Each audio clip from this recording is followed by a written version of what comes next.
let me explain few question and answer for our NCLEX board exam. The first question, a woman is in 36 weeks of pregnancy. The nurse providing the prenatal care and learns that the woman has a history of the two previous urinary tract infection during his or her pregnancies.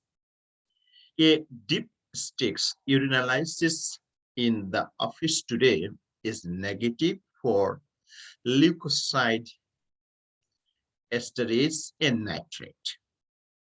So leukocyte esterase is increased or be positive when patient has a WBC present, neutrophil present, lymphocyte present in urine, but it is negative today. The nurse should do for what? So keyword 36 weeks pregnant, urinary tract infection. So number one, prescribed a low dose sulfonamide antibiotics for urinary tract infection.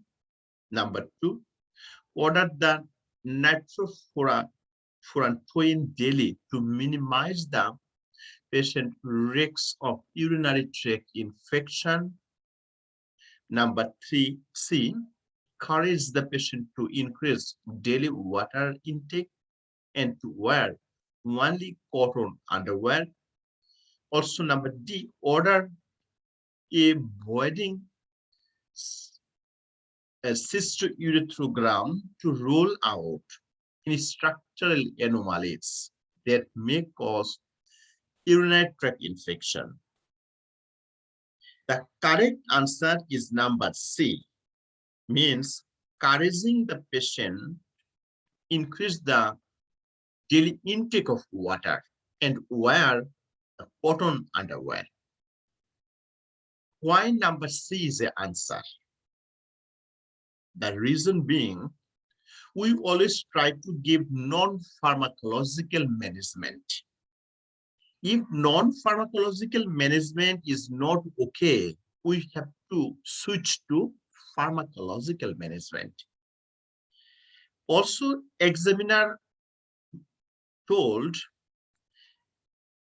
dipstick urinalysis is negative. So you can observe and you can tell the patient to intake the fluid because the patient has a history of urinary tract infection, her previous pregnancies. So what are the explanation? For the women at the risk for recurrent urinary tract infection while pregnant, or prevention and treatment begin with the non-pharmacological therapy. Also, we forcing them fluid intake, tell them to wear cotton underpants. It is the encouraging. Sulfonamide is an antibiotics. Nitrofurantoin also antibiotics we use for UTI. So these two antibiotics are used for documented urinary tract infection, but not after 36 weeks of pregnancies. Avoiding cystourethrogram is not indicated and would expose the fetus to radiation. What is that? Not good for the patient. Next question. A woman tell a primary care nurse that she is considering getting pregnant. During a health history, the nurse learns that the patient has seasonal allergies, asthma, and epilepsy, all of which are well controlled with a second generation antihistamines daily. An inhaled steroid daily with albuterol is needed. And also an anti-epileptic medication daily.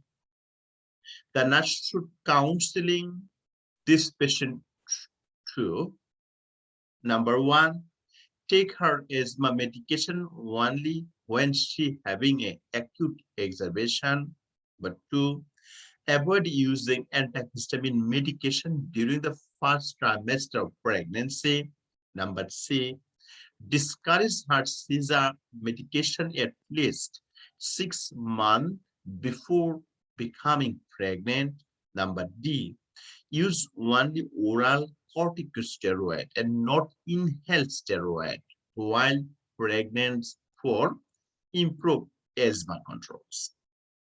So this is the correct answer is B. Avoid using antihistamine medication during the first trimester of pregnancies. So when you read this question, we can see the patient has seasonal allergies, asthma, epilepsy, all of which are well controlled with the second generation antihistamine. And also inhaled steroid daily with the albuterol is needed. So inhaled steroid with albuterol is needed, not a problem. But patient is going or considering getting pregnant and antihistamine she took this, but antihistamine is not the safe for first trimester. So we tell them to avoid using antihistamine. The explanation: optimal treatment of asthma during the pregnancy include treatment of comorbid allergic rhinitis, which can trigger symptoms. Antihistamine are recommended after the first trimester. So if possible, we can tell them not to take. About the asthma, medication should be continued during pregnancy because poorly controlled asthma can be detrimental to the fetus. So because due to the asthma, fetus will get less oxygen, what is not good for the fetus. Also, she should continue using her daily inhaled steroid. Although discontinue the seizure medication is optimal, this must be done in conjunction with the women's neurologist because management of epilepsy during pregnancy is beyond the scope of primary care provider. Oral corticosteroids have a greater systemic side effect. So we prefer to inhaled form and greater effect on the fetus. It should used only as needed, but not systemic. We prefer inhaled. Next question. A woman has just learned she is pregnant and is in her 10th gestational week. The women report that she takes valproic sodium for seizure disorder and has been seizure-free for several years. So the nurse should do what? The key point is here that your patient is pregnant and 10 weeks already going on. Reported that she takes valproic, anti-seizure, antipsychotic medication for involuntary control of muscle seizure. So they said prescribe folic acid supplement. Number B, change her anti-epileptic drugs to lamotrigine. Number C, order prophylactic vitamin K. Number D, recommended that she discontinue taking valproic acid by 12 weeks. The correct answer is number A, prescribed folic acid supplement. So, what are the explanation? Maternal folic acid deficiency is induced by anticonvulsant, especially valproic acid. So, folic acid supplement must be given. Although anti-epileptic drugs can have consequence for developing the fetus once a woman is pregnant, the benefit, the risk ratio favor continued use of the woman's current anti-epileptics medication. So she should not discontinue the medication or change the medication to lamotrigine. Vitamin K is recommended beginning of 36 weeks of gestation and for newborn at birth to counter the possibilities of hemorrhagic disease of the newborn. But at the beginning or at the 10th gestational weeks, it is good to go for folic acid supplement, right? Next question. A woman who is pregnant develops gestational diabetic. The nurse initiate action is to number A, prescribe an oral anti-diabetic agents. Number B, give her information about diet and exercise. Number C, begin treating her with a daily insulin injection. Number D, reassure her that her glucose level will return to the normal after pregnancy. So the correct answer is B, means give her information about diet and exercise, because patient is pregnant and develop gestational diabetic. Before to go pharmacological management, we try to non-pharmacological, dietary modification and some exercise can reduce the blood sugar level. The explanation here, patient with gestational diabetics should be treated with diet and exercise, with the insulin added as needed for poor control. There is insufficient evidence to support the use of oral anti-diabetic agents during the pregnancy. And some of these are pregnant category D. Insulin injection may be used, but are not the initial intervention. Although the glucose level will return to the pre-pregnant values in the postpartum period, the nurse must initiate the therapy. Next question, a woman who takes an antihypertensive medication we call angiotensin converting enzyme inhibitors for high blood pressure, and tells her primary care nurse that she is trying to get pregnant. The nurse should do for what?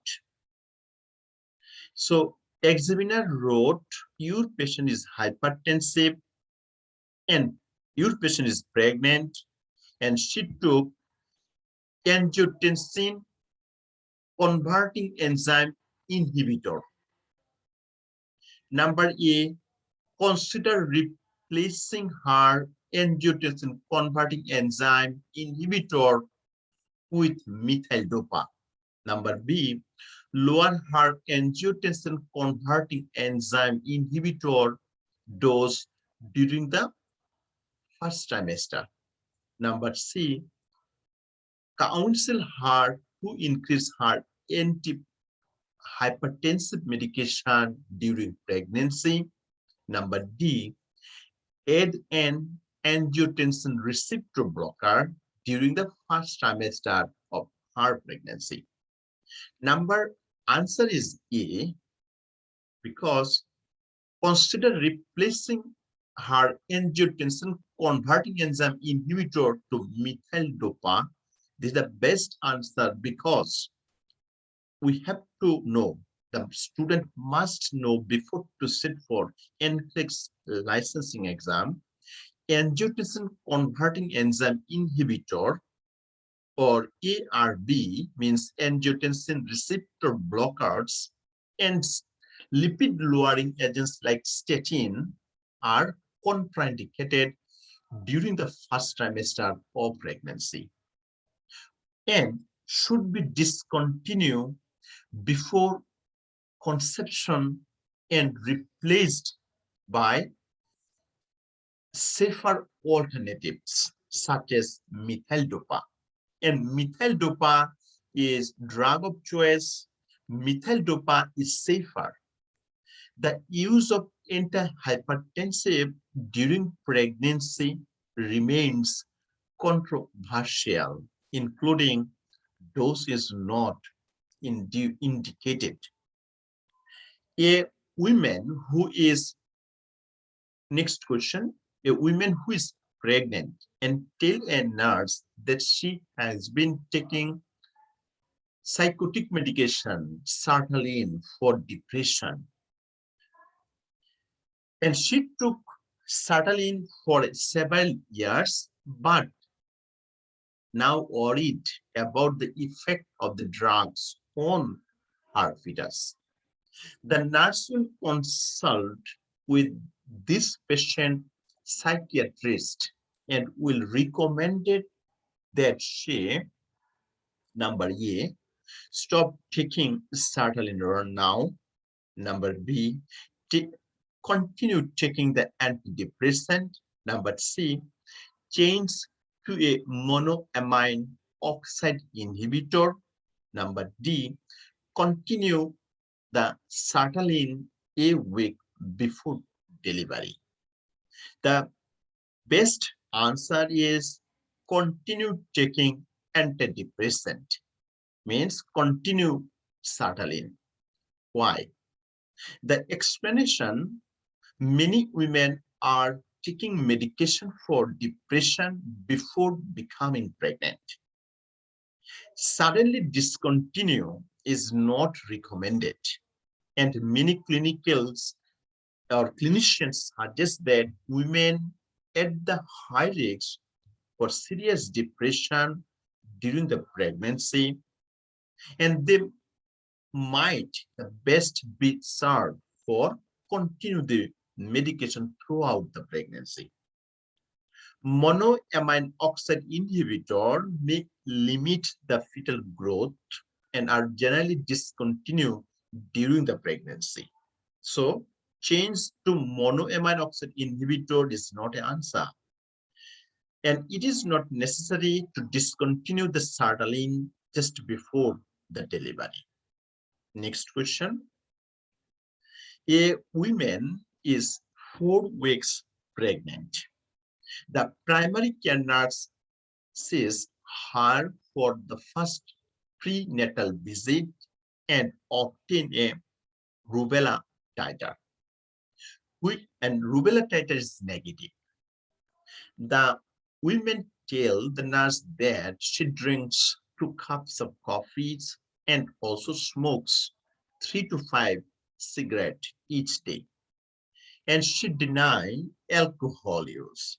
So it is okay to deny alcohol, but you drink coffee and cigarette. This is danger for your baby. So the nurse should be for what? Number A, administer rubella vaccine. Number B, provide smoking cessation information. Number C, counseling her to avoid caffeine while pregnant. Number D, reassure her that her habits are not like cause of harm. So the answer is B, providing smoking cessation, right? Why? So each cigarette smoked decreased the maternal blood pressure for up to 15 minutes and decrease uteroplacental perfusion. So it is good to go and tell them not to smoke, completely stopping or suggestion of smoking. The nurse should encourage the women to stop the smoking. Rubella vaccine should be given after the baby is delivered because rubella vaccine is a live attenuated vaccine with and they have an effect, they can cause severe teratogenic effect. There is no conclusive evidence that women who are pregnant should avoid caffeine completely. Heart habituals, although not severe, are not harmless. Next question. A woman who is breastfeeding, breastfeed to her infant and asks the primary care nurse what she can use for headache while she is nursing.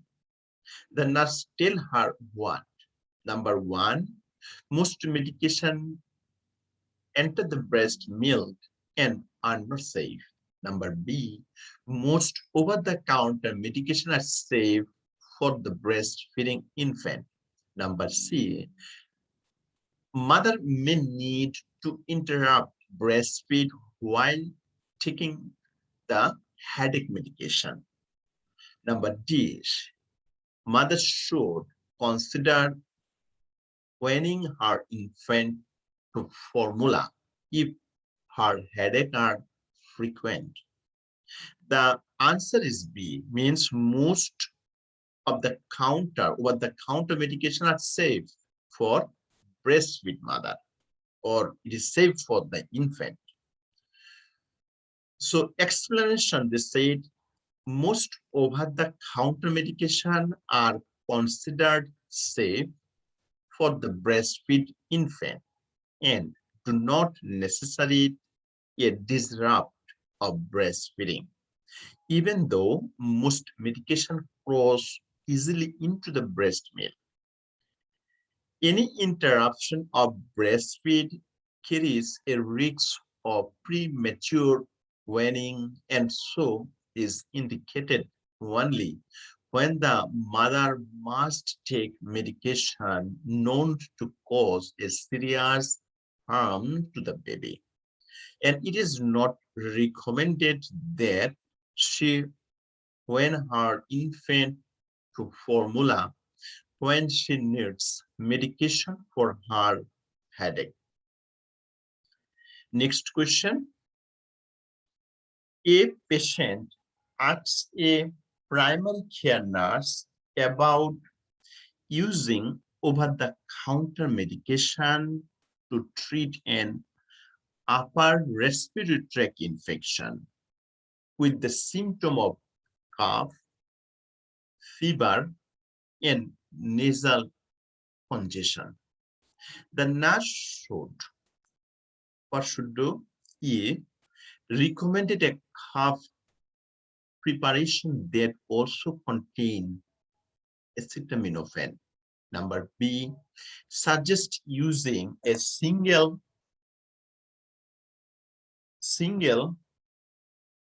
ingredient product to treat each symptoms separately. Number C, recommended a product containing antitussive, antipyretics, and decongest ingredient. Number D, tell the patient that over-the-counter medication are usually not effective in manufacturer recommended doses. The correct answer is B.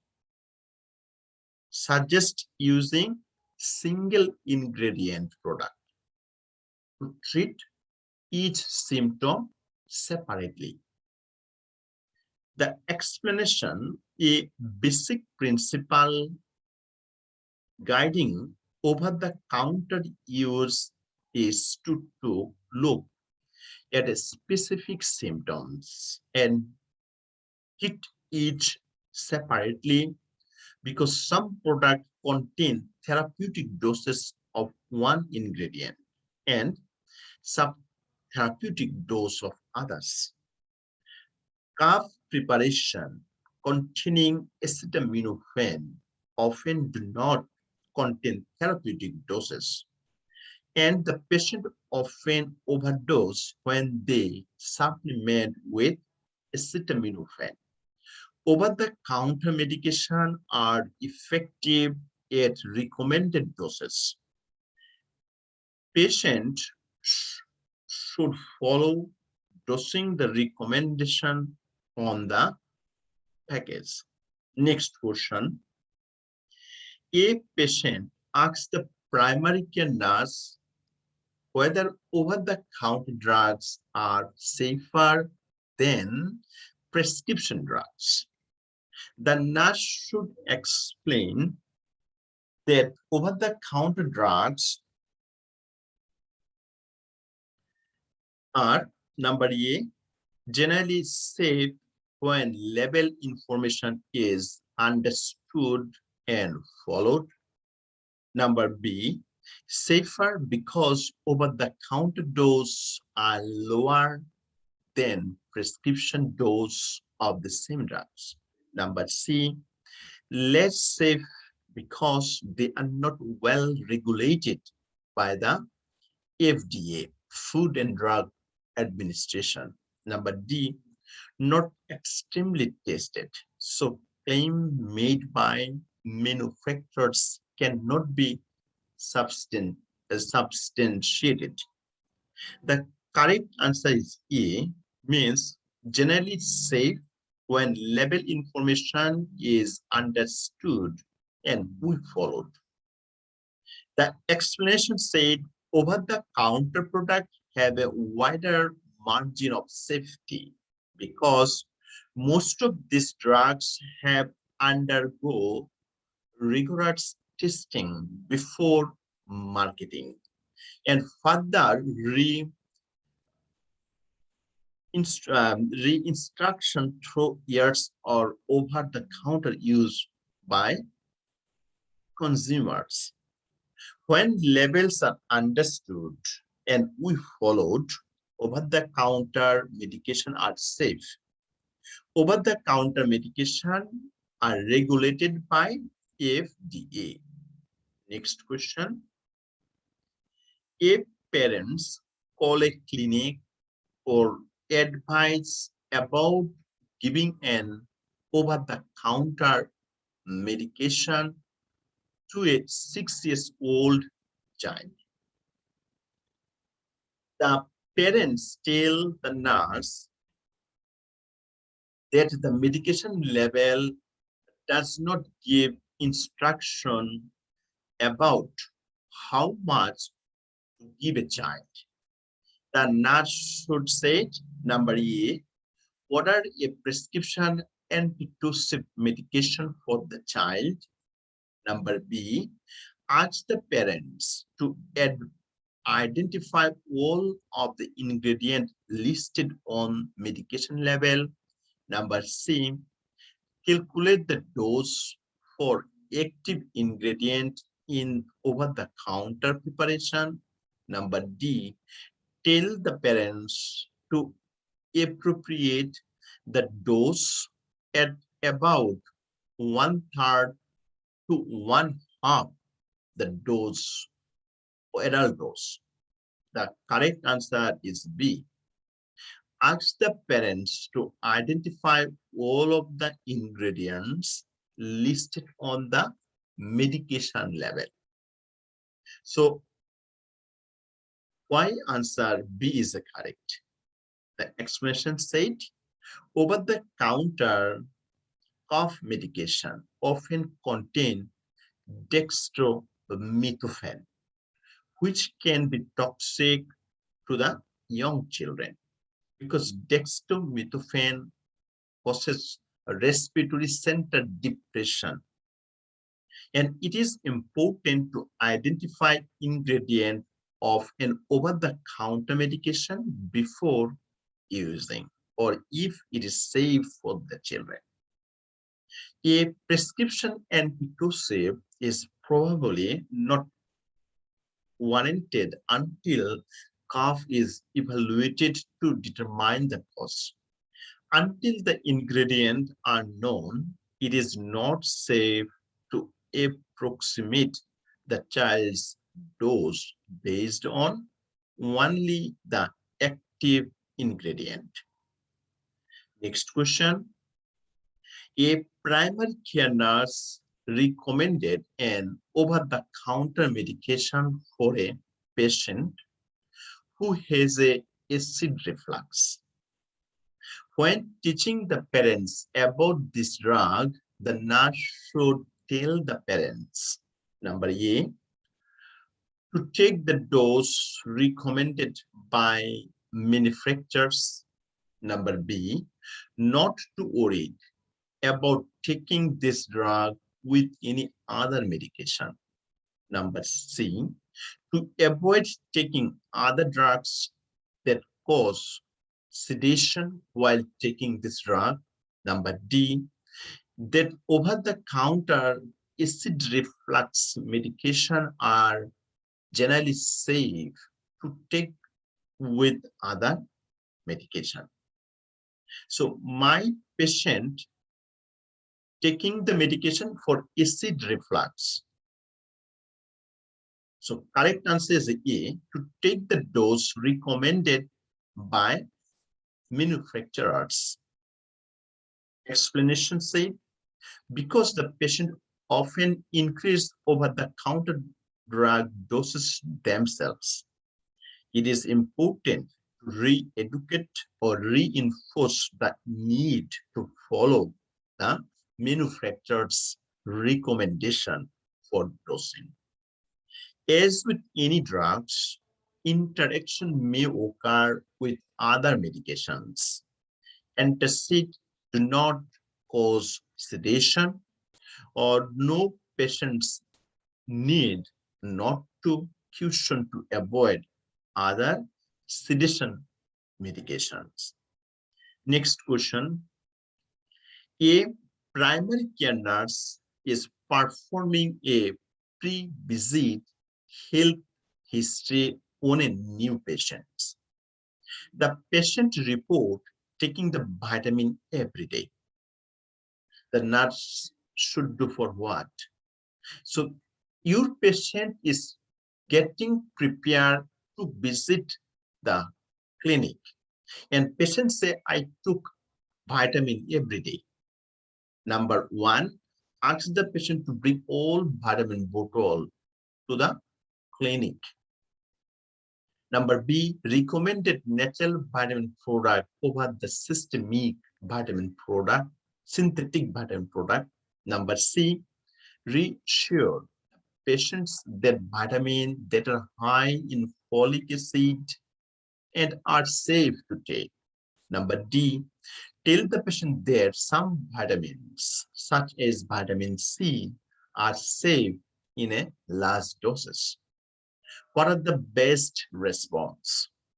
So your patient is coming to visit you. It is good to tell them to bring all of the bottle so that you can survey, you can evaluate what she is taking.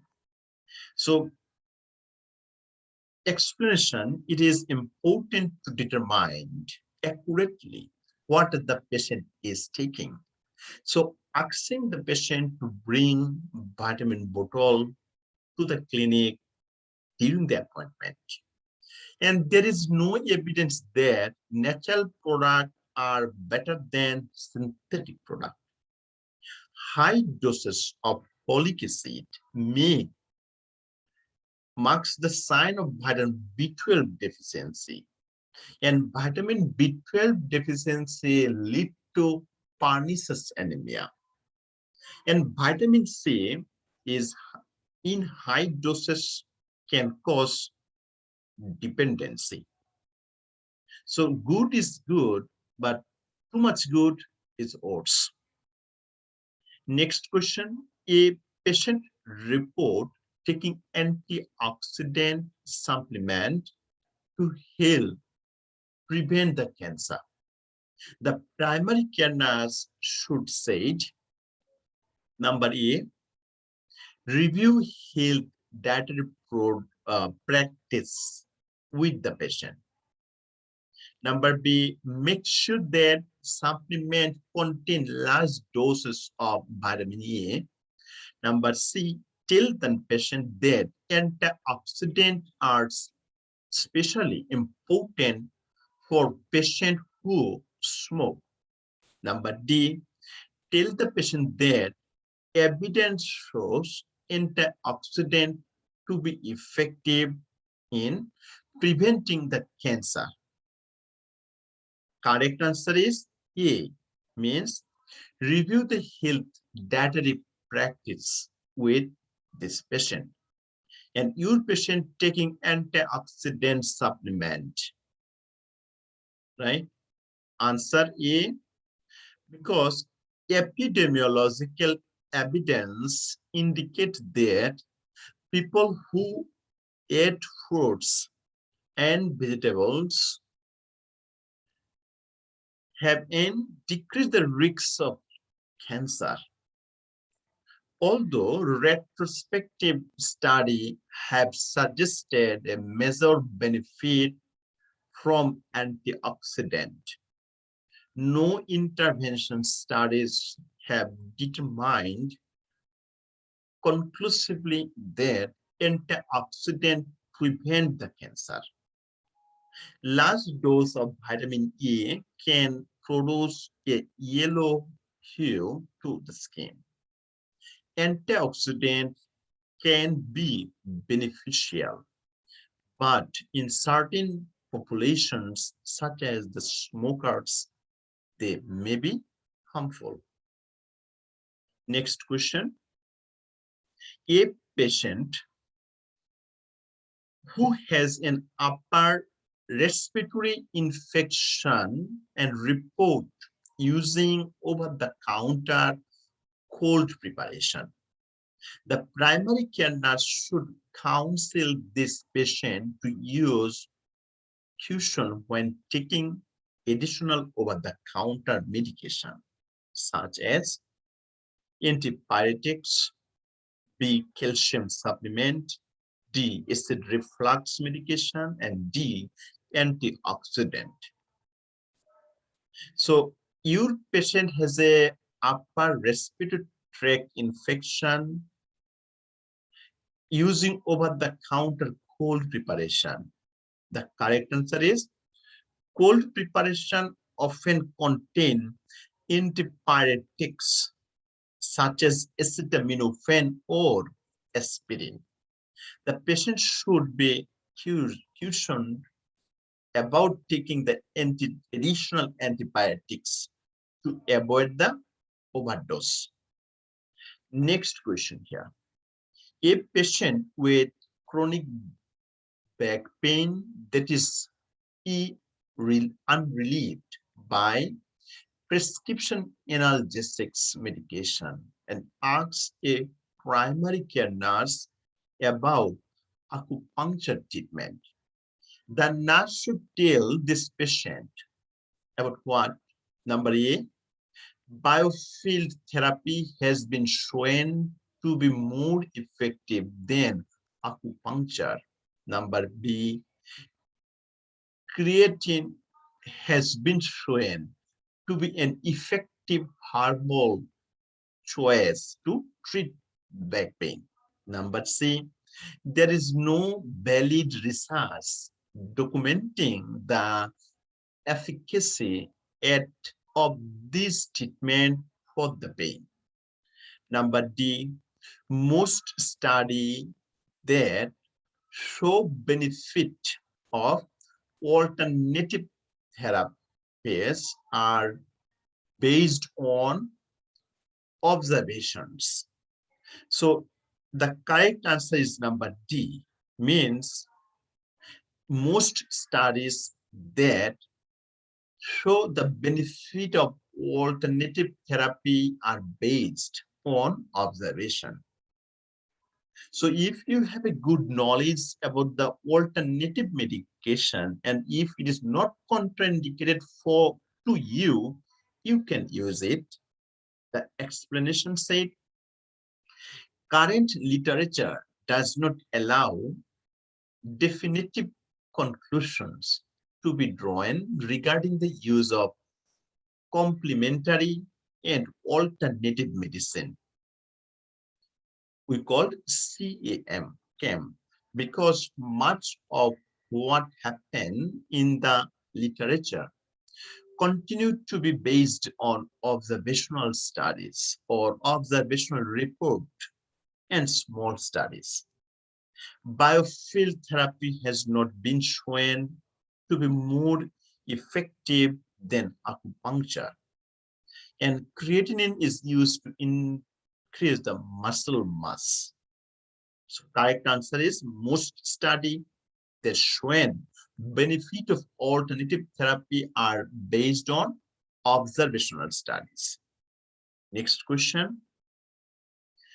A primary care nurse is aware that many patients in community use the herbal medication or remedies to treat various conditions.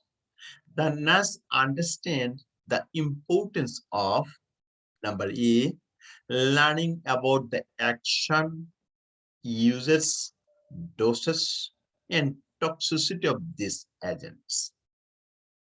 Number B, prescribing these agents when possible to ensure the safe dosing. Number C, counseling patients to stop using herbal product to avoid toxic side effects. Number D, teaching patients that these products are unregulated and unsafe to use. The correct answer is A, means learning about the actions, learning about the uses, the doses, and toxicity of these agents. The explanation said it is important for primary care provider to be familiar with this product and their ingredients so that they can help patients choose the safety product for their ailments. Because there are few evidence-based recommendations for use of this product, nurses should not prescribe them. So nurses are not allowed to prescribe. Counseling practice to stop using the product would probably not be effective. And it is more important to know about the product to assist the patient in decision making. Although it is true that the products are not directly regulated by Food and Drug Administration or FDA, and there are agencies that maintain the safety of the product.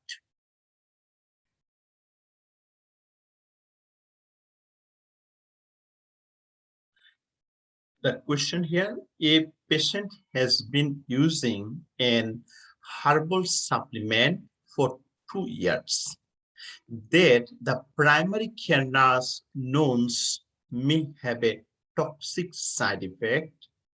The nurse said, tell the patient to stop taking the supplement immediately. Number B, inform the patient of the risks of toxic side effect with the supplement. Number C, refer the patient to a CAM, means complementary alternative medication provide who can manage the patient therapy. And number D, prescribe another herbal drugs that has a fewer adverse effect than the one of the patient is taking. Answer is B, means inform the patient of the risks of toxic side effect and their supplement. So it is important for primary care nurses to inform a patient of any known risks associated with the herbal supplement. Asking the patient to stop an herbal remedy immediately when the patient has been using it for 2 years would probably be met with resistance. The nurse should realize that the refer to the CAM provide can incur legal liabilities if CAM provide does not have proper competences and also that it is not a proper license. Next question. A patient asks a primary care nurse why herbal supplements are not regulated by FDA. The nurse should tell the patient these products are not regulated by FDA because they are, number one, natural plant-based product and non-man-made. Number B, not marketed as a product that can treat or cure the disease. Number C, regulate by the Dietary Supplement Health and Education Act. And number D, covered by the Richardson Bill of 1992. Answer is B. A manufacturers must completely with the rigorous standard of safety and efficacy set forth by FDA. Only when the claim is made that a product can be used to treat or cure an illness or disease. So number B, not marked as a product that can treat or cure the disease.